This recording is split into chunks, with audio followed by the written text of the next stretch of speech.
अस्सलाम वालेकुम। एन के उर्दू स्टोरीज़ की जानिब से नासिर अली ख़ान आपकी खिदमत में हाजिर है। मुझे मालूम है कि कुछ मामलात की वजह से कहानी लेट हो गई, लेकिन देर आए दुरुस्त आए। 5वें हिस्से के बाद ये छठा हिस्सा मैं पेश कर रहा हूँ। उम्मीद है कि आपको ये भी पसंद आएगा। रात को यासिर भाई और भाभी आएंगे। वो कुछ देर खामोश हुई तो मैंने कहा, मैं ये तुम्हारे लिए कपड़े लाया था, पहन लेना। वो कुछ नहीं बोली, कपड़े मेरे हाथ से लिए। मैं कुछ देर के लिए बाहर जा रहा हूँ कहकर मैं निकल गया। तुम्हारा अंदाज़ा बिल्कुल दुरुस्त है, यासिर भाई ने कहा। अजमल यकीनन जरताज के अब्बा पर नज़र रखता होगा और उसने उन्हें थाने से छुड़ाया भी इसीलिए होगा। तो फिर क्या करना चाहिए, मैंने पूछा। जरताज को इसके अब्बा से कैसे मिलवाएं? ये तो जरताज के अब्बा ही बता सकते हैं, यासिर भाई ने कहा। हो सकता है हमारा ख्याल गलत हो, अजमल इतनी नज़र ना रखता हो। हाँ ये भी है, मैंने कहा। हमारा अंदाज़ा गलत भी हो सकता है। तुम एक काम करो, यासिर भाई ने सोचते हुए कहा। तुम अपने सेल्समैन दोस्त को एक बार और भेजो और मौका देखकर मोबाइल पर जरताज से उसके अब्बा की बात करवा दो। हाँ, अब्बा से मेरी बात करवा दें, जरताज एकदम बोली। मैं अब्बा को कहीं भी बुलवा लूँगी। हाँ ये ठीक है, मैंने कहा। सही सूरत हाल जब भी पता चलेगी और मैं खुद जाऊँगा अपने दोस्त के साथ। ठीक है, चले जाना, लेकिन चाय पी लो, ठंडी हो गई है। भाभी बोली। चाय वाकई ठंडी हो गई थी। जरताज, वैसे अब अगर तुम्हें फराज मिल जाता है तो क्या तुम? वो धोखा था, जरताज ने भाभी की बात काटते हुए कहा। मैं अब उसका नाम लेना भी पसंद नहीं करूँगी। कुछ देर खामोशी रही, फिर भाभी बोली। असद, तुम अपनी एक तस्वीर बनवा लो। मैंने एक लड़की देखी है तुम्हारे लिए, उन्होंने मांगी है। अभी नहीं भाभी, मैंने कहा। कुछ दिन रुक जाए। क्यों, कोई लड़की पसंद आ गई है क्या? हमें बताओ, रिश्ता ले जाएंगे। नहीं, मैंने झेंप कर कहा। ऐसी कोई बात नहीं है, पसंद आएगी तो आप ही लोगों को बताऊंगा पहले मैं। जरताज चाय के बर्तन उठाने लगी। कुछ देर बातें करके यासिर भाई और भाभी चले गए। दूसरे दिन मैं अपने सेलमैन दोस्त के साथ जरताज के महल गया। कोई शक ना हो इसलिए हम सब घरों में होते हुए गए। जरताज का घर आते ही दोस्त ने इशारे से मुझे बताया। मैंने गेट बजाया, कोई नहीं आया। दूसरी बार बजाने पर एक बड़े मियाँ बाहर आए। कुछ नहीं चाहिए, हर वक्त तंग करते रहते। वो बड़बड़ाने लगे। घर में कोई नहीं है, जाओ। बड़े साहब, मैंने धीमे लहजे में कहा, एक गिलास पानी मिल जाएगा? अच्छा ठहरो, उन्होंने घूर कर कहा, लाता हूँ। वो पानी लेने के लिए मुड़े। मैंने मोबाइल निकाल कर जरताज का नंबर डायल कर दिया। वो पानी लेकर आए तो मैंने कहा, जरताज आपकी बेटी है ना? उन्होंने चौंक कर मुझे देखा। मैंने मोबाइल आगे कर दिया। आपसे बात करेगी। पहले तो उन्होंने हैरत से मुझे देखा, फिर मोबाइल लेकर अंदर चले गए। मैं सामने वाला गेट बजाने लगा। तकरीबन 20-25 मिनट बाद वो बाहर निकले। इधर उधर नज़र मारकर मेरे पास आए। चुपके से मोबाइल मेरे हाथ में दिया और कहा, इसका ख्याल रखना बेटा। वो कहते हुए चले गए। मैंने अपने दोस्त के साथ तकरीबन सारे इलाके का सर्वे किया। अजमल का घर भी देखा। वो गरीबों की एक बस्ती थी, पतली पतली गलियां, तंग रास्ते। अजमल का घर निस्बतन चौड़ी गली में था। वो बड़ा सा था, शायद आसपास वाले 2-3 मकान खरीद कर बड़ा किया था। मैंने अच्छी तरह आसपास का जायज़ा लिया और वापस आ गया। मैं घर आया तो जरताज खुश लग रही थी। चाय लाऊं आपके लिए? उसने कहा। बनाई है मैंने। नेकी और पूछ, मैंने मुस्कुराकर जूते उतारते हुए कहा। जल्दी ले आओ, ये सेल्समैन का काम भी काफ़ी थका देने वाला होता है। वो किचन की तरफ जाने के लिए मुड़ी तो मैंने कहा, वैसे तुम इस सूट में अच्छी लग रही हो। वो कुछ नहीं बोली। चाय गर्म करके लाई, मुझे देकर सामने ही बैठ गई। ये कलर तुम पर अच्छा लग रहा है। एक बार फिर मैंने कपड़ों की तारीफ की। वो मुस्कुराई, फिर बोली, तुम जो कुछ मेरे लिए कर रहे हो मेरी समझ में नहीं आ रहा। कैसे तुम्हारा शुक्रिया अदा करूं? शुक्रिया अदा करने की कोई ज़रूरत नहीं है, मैंने कहा। मैं तो खुद गैर इरादी तौर पर सब कुछ करता चला जा रहा हूँ। क्यों कर रहा हूँ पता नहीं। कुछ देर खामोशी के बाद मैंने कहा, तुम्हारे अब्बा से क्या बात हुई? अब्बा बहुत मायूस हैं, सरताज ने कहा। रो रहे थे, खुद को तन्हा महसूस कर रहे हैं। कह रहे थे मैंने तुम लोगों की कदर नहीं की, तुम्हारी माँ को कोई सुख नहीं दिया, अपनी मस्तियों में मस्त रहा, तुम पर कुछ तवज्जो नहीं दी, सब कुछ अपने हाथों से तबाह कर दिया। बहुत पछता रहे थे, रो रहे थे। अजमल उनसे अपने काम करवाता है। वो मकान अजमल ने ही खरीद लिया है और उसमें अपनी शराब और चस रखता है। उसके घर की सौदा सुल्फ भी अब्बा लाकर देते हैं। अब्बा का नशा भी पूरा कर देता होगा और खाना पीना भी। कह रहे थे एक तुम्हारे मिलने की आस में ज़िंदा हूँ, वरना मेरे लिए इस दुनिया में कुछ नहीं बचा। बहुत पछता रहे थे। सरताज के आंसू निकल आए। हाँ, ये इंसान की खामी है, मैंने चाय का कप रखते हुए कहा। सब कुछ खोने और रोने के बाद ही पछताता है। मिलने का कुछ नहीं कहा। उन्होंने मेरा नंबर लिया है, सरताज ने कहा। कह रहे थे अजमल अपने दोस्तों के साथ सेवन शरीफ जा रहा है। अब गया तो फ़ोन करके मिलने का बताऊंगा। ठीक है, मैंने उठते हुए कहा। देखते हैं आगे क्या होता है। मैं ज़रा बाहर से होकर आता हूँ। मैं बाहर जाने के लिए निकला। उसने पीछे से आवाज़ दी, सुनो। मैंने पीछे मुड़कर देखा। शुक्रिया, उसने कहा। मैंने गर्दन हिला दी और चल दिया। सुनो, उसने फिर कहा। मैंने मुड़कर देखा। तुम इन कपड़ों में तस्वीर खिंचवा लो, अच्छे लग रहे हो। भाभी ने कहा था ना, कपड़े अच्छे लग रहे हैं। मैंने गौर से उसकी तरफ देखते हुए कहा। सिर्फ कपड़े? हाँ, उसने झिझकते हुए कहा। अच्छे लग रहे हैं तो फिर तस्वीर खिंचवाने की क्या ज़रूरत है? मैंने घूमते हुए कहा। किसी के घर कपड़े ही भेज देंगे, पसंद आ गए तो रिश्ता पक्का। मैं मुस्कुराता हुआ बाहर निकल गया। मैं यासिर भाई को तमाम सूरत हाल बताता रहता था और सूरत हाल ये थी, हमें पता नहीं था कि आगे क्या करना होगा। फिर एक दिन सरताज के अब्बा का फ़ोन आ गया। फ़ोन मैंने रिसीव किया था। फ़ोन का स्पीकर खोलकर मैंने सरताज के हवाले कर दिया। सरताज के अब्बा कह रहे थे कि अजमल बुध को रात को सेवन के लिए रवाना होगा, फिर जुमे को ही वापस आएगा। तुम बता दो कहाँ मिलना है और कैसे। सरताज ने मेरी तरफ देखा। मैंने मोबाइल उसके हाथ से ले लिया। फिर उसके अब्बा से बात की। उन्हें एक मशहूर चौरंगी का बताया कि आप उस जगह खड़े हो जाना, मैं वहाँ से आपको ले लूँगा ठीक 5 बजे। फिर मोबाइल सरताज को दे दिया। लाइन कट गई है शायद, सरताज ने मोबाइल कान से हटाते हुए कहा। वो खुश लग रही थी। आज बुध है, अजमल आज रात रवाना हो जाएगा, मैंने कहा। कल मैं तुम्हारे अब्बा को ले आऊँगा। दूसरे दिन मैं 4:30 बजे मतलूबा चौरंगी पहुंच गया और करीब ही एक पठान के होटल पर बैठ गया। मैंने चाय ऑर्डर की और ऐसी जगह बैठ गया जहां से चौरंगी पर नज़र रख सकूं। मैंने अपना हेलमेट उतार कर रख दिया और सुकून से बैठ गया। मुझे ज़्यादा इंतज़ार नहीं करना पड़ा। अभी मेरी चाय भी ख़त्म नहीं हुई थी कि सरताज के अब्बा नज़र आ गए। मैंने सुकून से अपनी चाय ख़त्म की और सरताज के अब्बा और उनके आसपास नज़र रखी। सरताज के अब्बा भी बार बार इधर उधर देख रहे थे।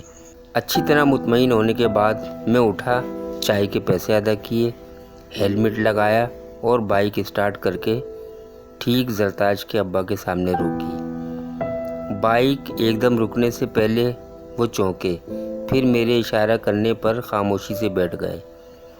मैं काफ़ी देर बाइक ऐसे ही सड़कों पर घुमाता रहा, फिर अपने इलाके में दाखिल हुआ। 1-2 गलियों में ऐसे ही चक्कर लगाए। अच्छी तरह मुतमईन होने के बाद मैंने बाइक अपने से पीछे गली में खड़ी की। आस-पास देख के सरताज के अब्बा को पैदल लेकर घर आया। अपनी चाबी से लॉक खोला और उनको अंदर ले आया। जरताज की जैसे ही अपने अब्बा पर नज़र पड़ी, भाग कर गले लग गई और फूट फूट कर रोने लगी। मैं उन दोनों को ऐसे ही छोड़कर बाहर निकला और यासिर भाई को फ़ोन किया। कहा कि जरताज के अब्बा को ले आया हूँ, आप आ जाओ। फ़ोन करके मैं अंदर आया तो जरताज के अब्बा बैठ चुके थे। अब्बा, ये हैं असद, इन्होंने ही उस रात मेरी जान बचाई थी। जरताज बोली, बहुत एहसान किया है मुझ पर इन्होंने। बहुत शुक्रिया भाई आपका, जरताज के अब्बा बोले, आपने मेरी बेटी का ख्याल रखा। अरे जरताज, तुमने अंकल को पानी चाय कुछ भी नहीं दिया? मैंने बैठते हुए कहा। कुछ तो लाओ। अभी तो आए हैं, जरताज ने कहा। मैंने पानी दे दिया है, चाय तैयार कर ली थी, मैं अभी निकालती हूँ। यासिर भाई और भाभी भी आ रहे हैं, मैंने बताया। ठीक है, फिर उनके आने के बाद ही चाय निकाल लूँगी, जरताज ने बैठते हुए कहा। अब्बा, यासिर भाई हैं, इनके करीब में ही रहते हैं। थोड़ी देर में ही यासिर भाई और भाभी आ गए। सलाम दुआ के बाद यासिर भाई ने कहा, बहुत करम कर दिया अल्लाह ने जो उस दिन आपकी बेटी जरताज असद से टकरा गई, वरना पता नहीं क्या हो जाता। बहुत एहसान है मेरी मालिक का, जरताज के अब्बा बोले। एक एहसान आप लोग और कर दीजिए।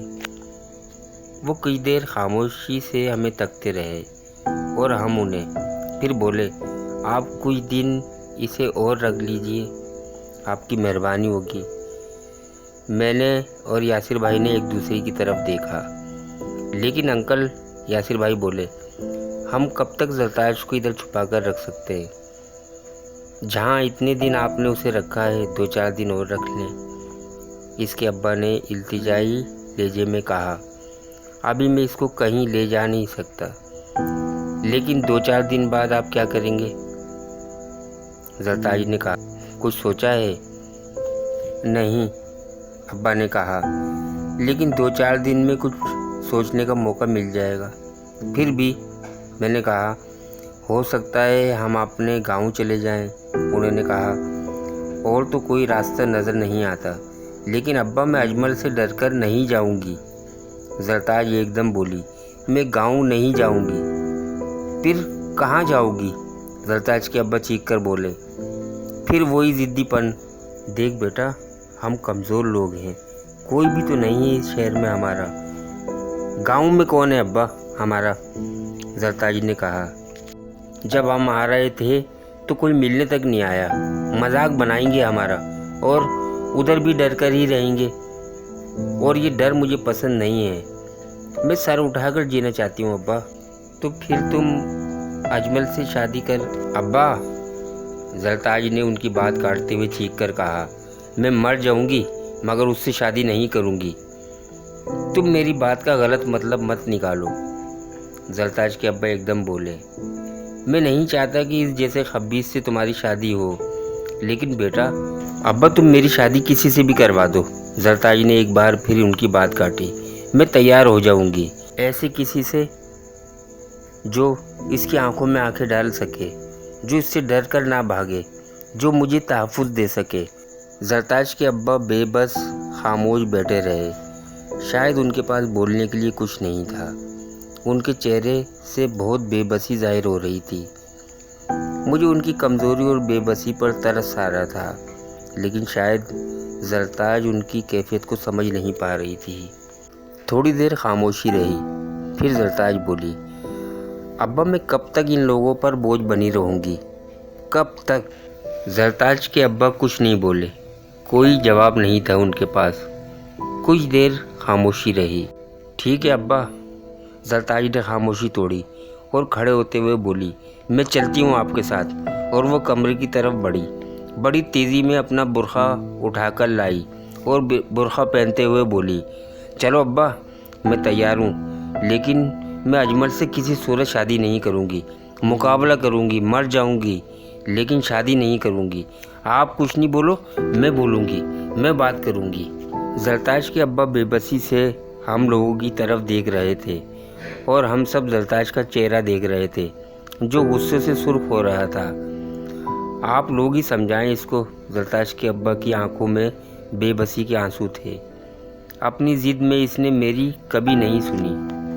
जरताज, तुम्हारे अब्बा सही कह रहे हैं, यासिर भाई ने कहा। इन्हें कुछ दिनों का टाइम दो, बैठ जाओ। वो तुम्हारे बाप हैं, तुम्हारे लिए गलत नहीं सोचेंगे। चलो बैठ जाओ। जरताज खामोशी से बैठ गई। देखें अंकल, बात यह है, यासिर भाई ने कहा, ये अब आप दोनों के सोचने का काम है कि आपने क्या करना है। आप लोग जल्द से जल्द फैसला करें कि क्या करना है।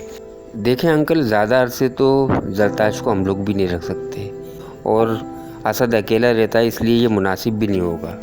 मैं समझ सकता हूँ बेटा, मैं आपकी बात समझ सकता हूँ। इस वक्त कुछ समझ नहीं आ रहा बेटे, बस थोड़ी सी आप मजबूरी समझ के 2-4 दिन का टाइम और दे दो। जरताज के अब्बा इल्तिजाई लहजे में बोल, बस 2-4 दिन का टाइम और दे दो बेटे। देखें अंकल, 2-4 दिन की तो कोई बात नहीं है, जहाँ इतने दिन रखा है हम 2-4 दिन और रख लेंगे। यासिर भाई ने कहा, ये कोई बोझ नहीं है हम पर, लेकिन जाहिर सी बात है आप समझ सकते हैं कि। नहीं यासिर भाई, आप फिक्र नहीं करें, जरताज ने कहा। मैं आज ही अब्बा के साथ चली जाऊंगी और आप लोगों का एहसान मैं सारी ज़िंदगी नहीं भूलूंगी। ऐसा तो कोई अपना भी नहीं करता जैसा आपने मेरे लिए किया है। बस मैं अब्बा के साथ चली जाऊंगी। तुम्हें बोला ना मैंने खामोश बैठो, यासिर भाई ने सख्त लहजे में कहा। तो खामोश बैठो, समझी? सोचना तुमने और तुम्हारे अब्बा ने ही है कि क्या करना है, लेकिन ऐसे जज्बाती होकर नहीं। ठीक है अंकल, हम आपको 4 दिन का और वक्त देते हैं। आप सोच लें और जरताज भी सोच ले क्या करना है। और मेरा मशवरा है कि आप ख़ानदान वालों के पास ही चले जाएं। अपने अपने ही होते हैं, वो यकीनन आपको गले लगाएंगे। खूनी रिश्ते कभी नहीं टूटते। वैसे आपकी मर्ज़ी है, जो आपका और जरताज का फ़ैसला होगा। मर्ज़ी तो मेरी भी यही है बेटा, लेकिन अब जरताज जाने पर राज़ी हो तो ही बात हो सकती है। अब मैं इसी के लिए तो जी रहा हूँ, और यही राज़ी ना हो तो फिर फ़ायदा क्या। मैं अपनी बेटी के साथ ही रहूँगा। मैंने अपनी बेटी को कभी कोई खुशी नहीं दी, अब मैं इसी की खुशी में राज़ी रहूँगा। जो इसकी समझ में आए वही करे, जो ये वो बोलेगी वही मैं मान लूँगा। बस अब फैसला इसके हाथ में है। हाँ जरताज, आप बोलो तो, यासिर भाई ने कहा। अब तुम्हें बोलने की इजाज़त है, बोलो।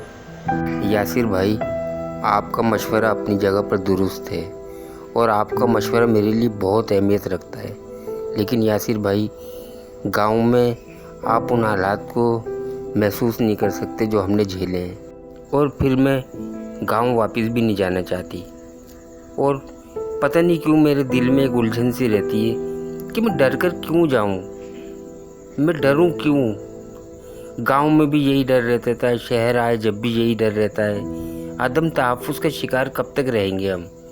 बस मैं चाहती हूँ इसी शहर में रहना चाहती हूँ और ज़िंदगी भी यहीं गुजारना चाहती हूँ। बस कहना सही है कि रिश्ते कभी नहीं टूटते। मैं रिश्ते तोड़ूंगी नहीं, जोड़ लूँगी वापस, लेकिन इस तरह डर कर मजबूरी की हालत में मैं जाना नहीं चाहती यासिर भाई। आप शायद मेरे अंदर की कैफियत को समझ नहीं रहे। मैं ऐसे डर कर नहीं जाना चाहती। डर से आदमी कब तक भागेगा। मुझे बस डर पसंद नहीं है, भले मर जाऊँ, मुझे डर पसंद नहीं है। मैं इस डर से छुटकारा चाहती हूँ। बचपन से ही मुख्तलिफ़ किस्म के डर दिमाग में बैठे हुए हैं। मैं अब इन डरों से लड़ना चाहती हूँ, मैं मुकाबला करना चाहती हूँ। भले ज़िंदगी रहे या ना रहे, मैं मुकाबला करना चाहती हूँ। और यासिर भाई, जुल्म के ख़िलाफ़ आवाज़ उठाना भी तो एक जहाद की तरह ही है। मैं ज़्यादा तो नहीं जानती, लेकिन इतना ज़रूर जानती हूँ कि ऐसे लोगों से आप बच नहीं पाएंगे। शहर हो या गांव हो, ऐसे लोगों से तो हमेशा टकराव होता रहेगा। तो क्या जगहें बदलते रहेंगे, सब कुछ छोड़ छाड़ के भागते रहेंगे क्या? यासिर भाई, आप मेरी बात समझ रहे हैं ना? मैं समझ रहा हूँ तुम्हारी बात, और तुम्हारे इन जज्बात की कदर भी करता हूँ, यासिर भाई ने कहा। लेकिन तुम लड़की ज़ात हो और बूढ़े बाप के साथ तुम क्या कर सकती हो, बताओ? यासिर भाई, मैं ज़्यादा पढ़ी लिखी तो नहीं, लेकिन इतना ज़रूर जानती हूँ कि किसी जुल्म से टकराने के लिए ताकतवर होना ज़रूरी नहीं है। बस आपके अंदर ईमान हो, वो ही आपकी ताकत होता है। मेरा ईमान शायद इतना मजबूत तो नहीं, लेकिन अजमल से नफ़रत इतनी करती हूँ मैं कि उससे नफ़रत करना ही मेरा ईमान बन गया है। ठीक है, यासिर भाई ने कहा, तुम अपनी नफ़रत के सहारे जो भी फैसला करो बस जल्द से जल्द कर लो। अच्छा भाई असद, हम लोग भी निकलते हैं अब, सही है? तो वह अंकल को छोड़ाना, ज़रा मोहतात होकर जाना, सही है? यासिर भाई ने खड़े होते हुए कहा। चलो भाई चलो, उन्होंने भाभी को इशारा किया, चलो निकलो, तुम बुरखा ओढ़ो, मैं ज़रा बाहर सिगरेट सुलगाता हूँ। यासिर भाई कहते हुए बाहर निकल गए और भाभी बुरखा ओढ़ने लगी। अभी यासिर भाई बाहर निकले थे और भाभी बुरखा ओढ़ रही थी। मैं भी यासिर भाई के पीछे ही बाहर निकलने लगा। अभी मैं गेट तक ही पहुंचा था, यासिर भाई एकदम पलटकर वापस आए। क्या हुआ यासिर भाई, खैरियत तो है? यार वो तेरे स्नोकर पर कुछ लड़के असला लेकर खड़े हुए हैं। क्या? मैंने चौंक कर कहा और अपने कमरे की तरफ भागा। कमरे में आकर मैंने अपनी दराज से अपना लाइसेंस याफ्ता असला निकाला और निकाल कर बाहर की तरफ दौड़ने लगा। यासिर भाई ने मुझे रोका। पागल हो गया है क्या? रुक जा 1 मिनट, जज्बाती नहीं तो अकल से काम लिया कर। वो अजमल के आदमी हो सकते हैं, हो सकता है तेरा पीछा करते हुए इधर तक पहुंच गए हूँ।